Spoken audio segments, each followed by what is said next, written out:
नमस्कार दोस्तों, आप पढ़ रहे हैं कक्षा 12वीं एनसीईआरटी गणित, जिसमें आज आप पढ़ेंगे अध्याय 4 पर विविध प्रश्नावली। तो देखिए, इसके हमने 10 क्वेश्चन कंप्लीट कर लिए थे। आगे आप देखते हैं 11वां क्वेश्चन। कहा गया है सिद्ध कीजिए कि इस सारणी का मान beta minus gamma, gamma minus alpha, alpha minus beta into alpha plus beta plus gamma के बराबर होता है। तो हम इसमें एलएचएस साइड लेके चलेंगे और आरएचएस के बराबर आंसर लाएंगे। तो देखिए, हमने एलएचएस साइड ली। अब देखिए यहाँ पे एलएचएस साइड लेकर के आपको कुछ ऐसा करना है कि इतना आपको प्राप्त हो जाए। तो देखिए, यदि alpha plus beta plus gamma आप यदि बनाना चाहते हैं तो देखिए अल्फा बीटा गामा मतलब इस C3 में C1 को जोड़ दें। यहाँ यदि गामा और अल्फा में बीटा जोड़ेंगे, अल्फा और बीटा में गामा जोड़ेंगे तो alpha plus beta plus gamma आ जाएगा। मतलब अब हम क्या कर रहे हैं, C3 को चेंज कर रहे हैं, C3 में C1 जोड़ रहे हैं। तो देखिए यहाँ पे क्या प्राप्त होगा, C1 को तो हम चेंज नहीं कर रहे हैं तो अल्फा बीटा गामा वैसे ही रहेगा और यहाँ पे अल्फा वर्ग बीटा वर्ग और गामा वर्ग वैसे ही रहेगा। तो देखिए C1 और C2 तो वैसे ही रहेगा, C3 चेंज हो रहा है और C3 और C1 से क्या मिलेगा। देखिए यदि अल्फा इसमें जोड़ दें आप तो यहाँ पे alpha plus beta plus gamma आ जाएगा, यहाँ भी आ जाएगा alpha plus beta plus gamma आ जाएगा, यहाँ भी आएगा alpha plus beta plus gamma. अब आप देख सकते हैं कि C3 से alpha plus beta plus gamma common आ जाएगा। तो देखिए यदि alpha plus beta plus gamma C3 से कॉमन लेंगे तो यहाँ पे कितना बचा होगा, फिर एक बचा होगा। अब आप यहाँ पे ध्यान देना, हमें करना है बीटा माइनस गामा करना है। तो बीटा में से गामा घटाएंगे, मतलब R2 में से R3 को घटाना होगा। अल्फा माइनस बीटा करना है तो R1 में से R2 को घटाना होगा। तो देखिए हम संक्रिया लगाएंगे, R1 को चेंज करेंगे, R1 माइनस R2 करेंगे तो देखिए अल्फा में से बीटा घटाएंगे, अल्फा माइनस बीटा मिल जाएगा। और देखिए R2 में से R3 को घटाएंगे तो R2 चेंज करेंगे और R2 माइनस R3 करेंगे तो बीटा माइनस गामा मिलेगा। तो देखिए यहाँ पे R1 में से R2 घटाएंगे, मतलब अल्फा में से बीटा घटाएंगे तो अल्फा माइनस बीटा आएगा, अल्फा वर्ग माइनस बीटा वर्ग यहाँ पे आएगा, अल्फा वर्ग माइनस बीटा वर्ग। एक में से एक को घटाएंगे, 0 आएगा, यहाँ पे बीटा माइनस गामा आ जाएगा तो बीटा माइनस गामा लिखा हमने। और यहाँ पे बीटा वर्ग माइनस गामा वर्ग आएगा तो बीटा वर्ग माइनस गामा वर्ग लिखा। एक में से एक को घटाएंगे, 0। अब R3 को तो बदला ही नहीं है, R3 को आप वैसे ही लिखें, गामा गामा वर्ग, और एक इसे हमने वैसे ही लिखा। अब आप यहाँ पे ध्यान देना, देखिए अल्फा वर्ग माइनस बीटा वर्ग के दो गुणनखंड होंगे, alpha plus beta, alpha minus beta. तो यहाँ से अल्फा माइनस बीटा कॉमन आ जाएगा, यहाँ से बीटा माइनस गामा कॉमन आएगा क्योंकि यहाँ बीटा वर्ग माइनस गामा वर्ग है। तो यहाँ beta plus gamma, beta minus gamma दो गुणनखंड होंगे तो यहाँ से R2 से बीटा माइनस गामा कॉमन आ जाएगा। तो देखिए यहाँ से जब अल्फा माइनस बीटा कॉमन निकलेगा तो यहाँ एक बचा होगा, यहाँ पे अल्फा प्लस बीटा बचा होगा क्योंकि इसके दो गुणनखंड होते हैं, 0 का तो 0 रहेगा, यहाँ पे ये कॉमन निकल जाएगा यदि, तो यहाँ एक बचा होगा, यहाँ पे बचा होगा बीटा प्लस गामा और 0 का 0 होगा। R3 से तो हमने कॉमन ही नहीं लिया तो यहाँ गामा गामा वर्ग और एक वही का वही रहेगा। अब आप देख सकते हैं, इसके बाद अब हम प्रसार कर सकते हैं। तो देखिए यहाँ 2 0 बन चुके हैं तो अब हम C3 के सापेक्ष प्रसार कर सकते हैं। तो देखिए यदि हम C3 के सापेक्ष प्रसार करेंगे तो यह पद आपको पता होगा प्लस का होता है, यह अवयव माइनस का, यह प्लस का होता है। तो देखिए यदि हम 0 के सापेक्ष करेंगे 0 आएगा, इस 0 के सापेक्ष करेंगे 0 आएगा और इस 1 के सापेक्ष करेंगे तो देखिए यहाँ एक अल्फा प्लस बीटा, एक beta plus gamma, beta plus gamma का गुणा 1 से होगा तो यहाँ पे बीटा प्लस गामा आएगा, फिर माइनस चिन्ह लगा के एक और अल्फा प्लस बीटा का होगा तो अल्फा प्लस बीटा आएगा, लेकिन माइनस से कोष्टक खोलेंगे तो माइनस अल्फा होगा माइनस बीटा होगा, इस प्रकार से प्राप्त होगा और बीटा से बीटा यहाँ कट जाएगा। तो देखिए यदि आप बीटा से बीटा काट देते हैं तो गामा माइनस अल्फा बचा होगा, इंटू 1 था तो 1 का गुणा करेंगे तो गामा माइनस अल्फा ही रहेगा। तो इस प्रकार से हमें RHS के बराबर आंसर प्राप्त हो जाता है। तो हम लिख सकते हैं बराबर RHS। तो देखिए हमने LHS साइड ली और हमें आंसर मिला RHS के बराबर। यहीं पर हमारा सवाल सिद्ध हो जाता है। इस प्रकार से 11वां प्रश्न कंप्लीट हुआ। इसके बाद देखिए 12वां क्वेश्चन है, सिद्ध करना है हमें इस सारणिक के बराबर होता है 1 plus P X Y Z X minus Y Y minus Z Z minus X. तो देखिए सबसे पहले हम LHS साइड लेंगे और RHS के बराबर आंसर लाएंगे। तो देखिए हमने LHS साइड ले ली है। अब देखिए LHS साइड को सॉल्व करके हमें इतना बनाना है। तो देखिए हम कैसे बना सकते हैं, देखिए यहाँ x माइनस वाई चाहिए, मतलब x में से y घटाना होगा। R1 में से R2 को घटाएंगे और y माइनस जेड भी हम बना सकते हैं, R2 में से R3 को घटाएंगे। तो देखिए यहाँ हम संक्रिया लगाएंगे, R1 को चेंज करेंगे, R1 में से R2 घटाएंगे तो x माइनस वाई बनेगा और फिर R2 को चेंज करेंगे, R2 माइनस R3 करेंगे, मतलब y माइनस जेड यहाँ पे बनेगा। यदि आप R1 में से R2 घटाते हैं तो x माइनस वाई आ जाएगा, x वर्ग माइनस वाई वर्ग आएगा, एक और एक कट गए होंगे। पी एक्स घन में से पी वाई घन घटाएंगे, p कॉमन रहेगा तो x घन माइनस वाई घन आएगा। और यदि हम R2 को चेंज करें R2 माइनस R3 से, y में से z घटाएं y माइनस जेड, वाई वर्ग माइनस जेड वर्ग, एक और एक कट गए, p कॉमन कर दो, y घन माइनस जेड घन आ जाएगा। और R3 को बदलना ही नहीं है तो R3 तो वैसे ही लिखना होगा। इसके बाद यदि आप देखें यहाँ पे x वर्ग माइनस वाई वर्ग के दो गुणनखंड x plus Y, x minus Y, इतने तो आपको पता है, और y वर्ग माइनस जेड वर्ग के दो गुणनखंड y plus Z, y minus Z, यह भी पता है। लेकिन यहाँ पे a घन माइनस b घन का फार्मूला लगेगा। तो देखिए x घन माइनस y घन के दो गुणनखंड कौन कौन से आएंगे, देखिए सर्व समीका a घन माइनस b घन की आप लोगों को पता होनी चाहिए, a माइनस b और a वर्ग plus A B plus B वर्ग, यहाँ पे सर्व समीका यदि आप लगाते हैं तो दो गुणनखंड हो जाएंगे, एक हो जाएगा यहाँ पे x माइनस वाई हो जाएगा और फिर आ जाएगा x वर्ग प्लस का एक्स वाई आएगा प्लस का y वर्ग आएगा। तो देख सकते हैं R1 से x माइनस वाई कॉमन हो जाएगा और यहाँ R2 से y माइनस जेड कॉमन होगा। तो देखिए यहाँ पे R1 से हमने x माइनस वाई कॉमन रखा तो यहाँ पे एक, और यहाँ पे x प्लस वाई रहेगा क्योंकि x माइनस वाई इसका गुणनखंड कॉमन हो गया। यहाँ पे भी इसके दो गुणनखंड किए, यह कॉमन हो गया तो बाकी बचा x वर्ग एक्स वाई और y वर्ग। देखिए यहाँ से y माइनस जेड कॉमन तो यहाँ पे एक, यहाँ y प्लस जेड, यहाँ भी इसके दो गुणनखंड यदि इस फार्मूला से करेंगे तो y वर्ग plus Y Z plus Z वर्ग बच जाएगा। बाकी R3 से तो हमने कुछ कॉमन ही नहीं किया। अब यहाँ पे आप देखिए कि यहाँ पे एक में से घटाएंगे तो 0 बन सकता है। यहाँ पे हमें z माइनस एक्स चाहिए तो हम क्या करें, z में से x को घटाएं, मतलब R2 में से R1 को यदि घटाएंगे तो y से y कट जाएगा, z माइनस एक्स प्राप्त होगा, यहाँ 0 भी प्राप्त हो जाएगा। तो देखिए हम R2 चेंज करेंगे और R2 माइनस R1 करेंगे। तो देखिए यहाँ पे R1 को तो चेंज हम नहीं कर रहे हैं तो R1 तो वैसे ही आपको लिखना है। अब R2 को चेंज कर रहे हैं, R2 माइनस R1, तो एक में से घटाएंगे 0 आएगा, इसमें से इसको घटाएंगे y कट जाएगा, z माइनस एक्स आएगा, और इसमें से इसको घटाएंगे तो p तो वैसे ही रहेगा, z वर्ग माइनस एक्स वर्ग आ जाएगा, y वर्ग कट जाएंगे, Y Z minus X Y आ जाएगा। बाकी R3 को तो वैसे ही लिखना होगा।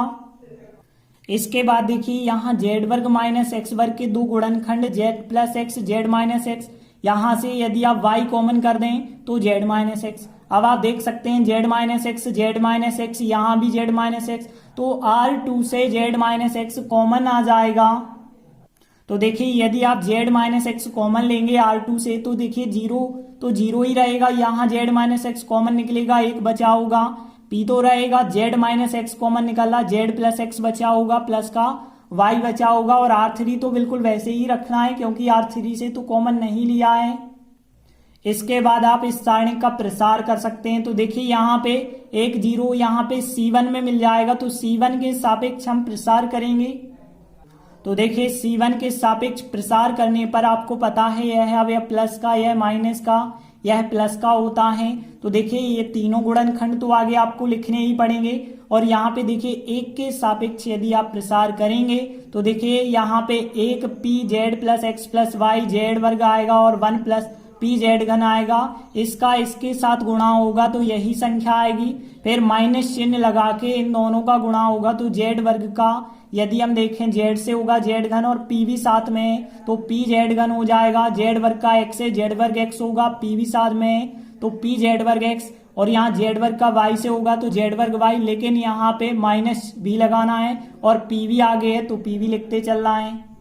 इसके बाद यदि आप जीरो के सापेक्ष करेंगे तो पूरा जीरो होगा, और इस जेड के सापेक्ष यदि आप करेंगे तो देखिए जेड के सापेक्ष क्या आएगा, यह संख्या, यह संख्या, यह संख्या और यह संख्या, इन दोनों का गुणा होगा, फिर माइनस चिन्ह लगा के एक का गुणा इससे करना होगा।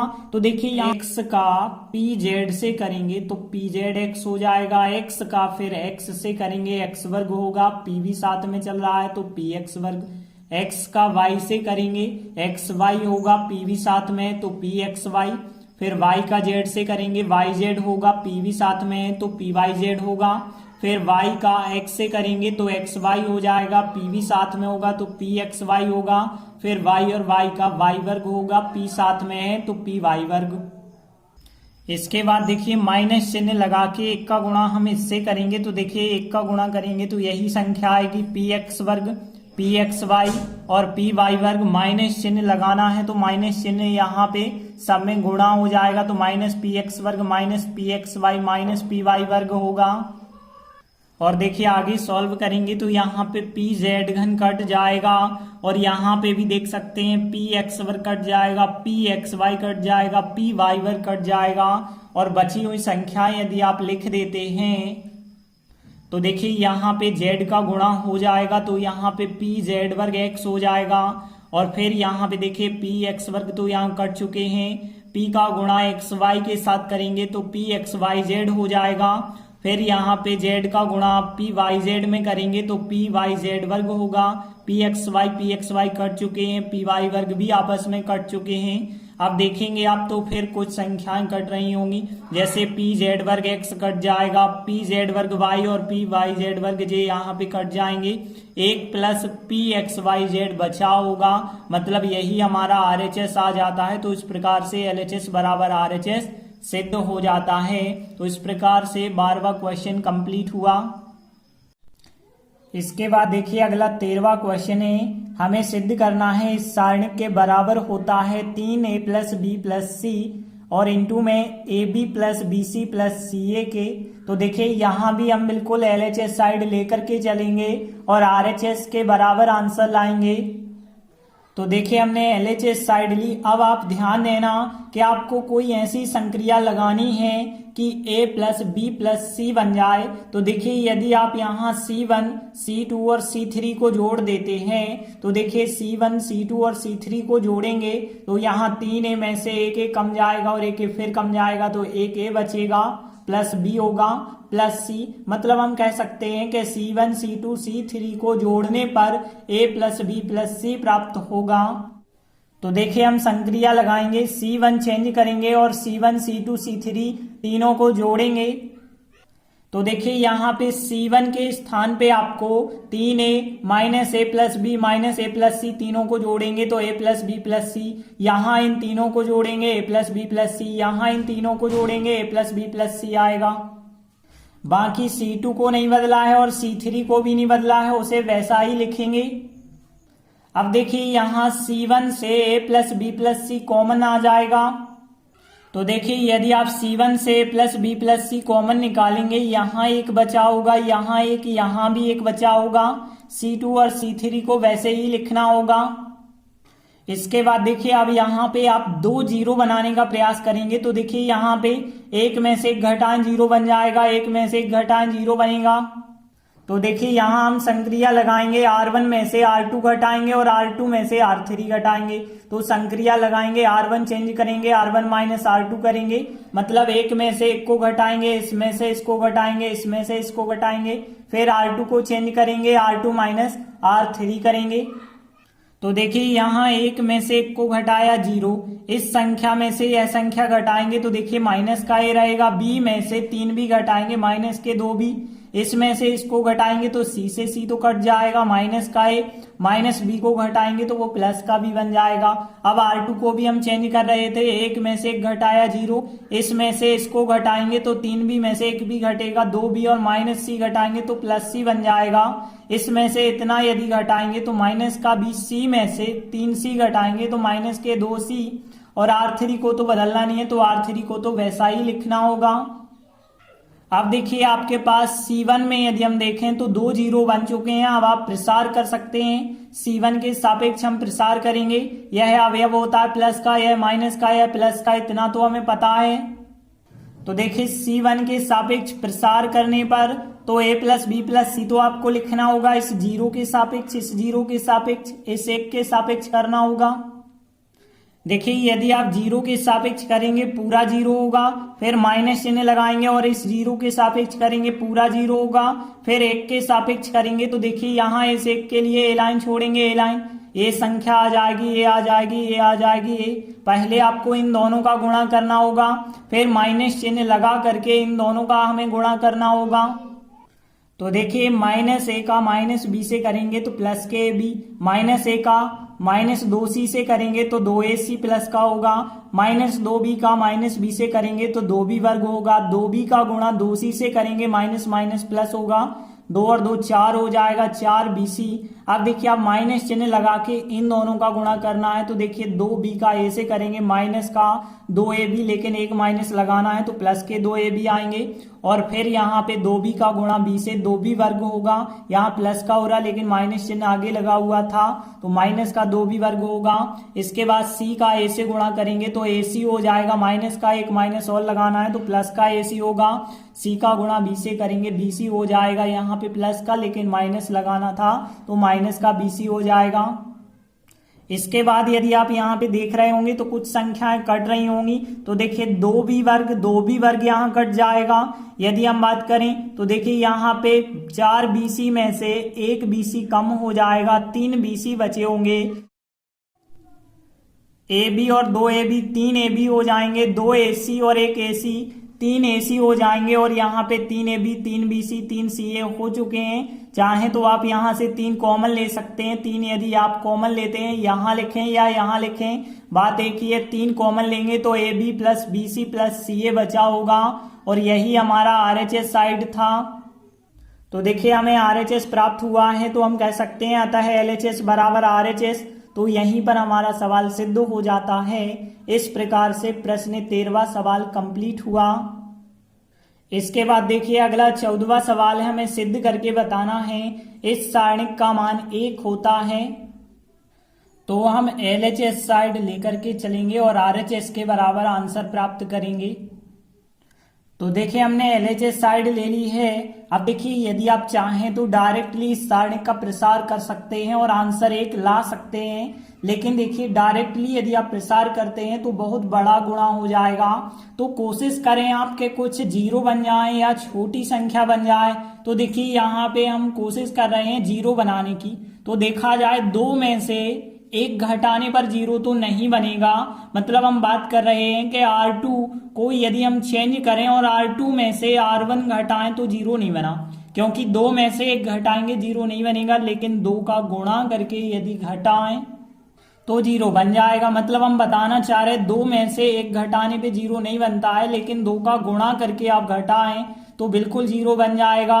तो हमारी एक संक्रिया लगाएंगे, हम R2 को चेंज करेंगे, R2 में से R1 तो घटाएंगे लेकिन 2 का गुणा करके, और यदि हम देखें 3 में से भी हम 1 घटा सकते हैं, 3 में से 1 घटाएंगे तो 0 नहीं बनेगा, लेकिन 3 का गुणा करके घटाएं तो बिल्कुल 0 बन जाएगा। मतलब R3 को हम चेंज करेंगे और R3 में से R1 घटाएंगे लेकिन 3 का गुणा करके, तो यहां भी 0 बनेगा।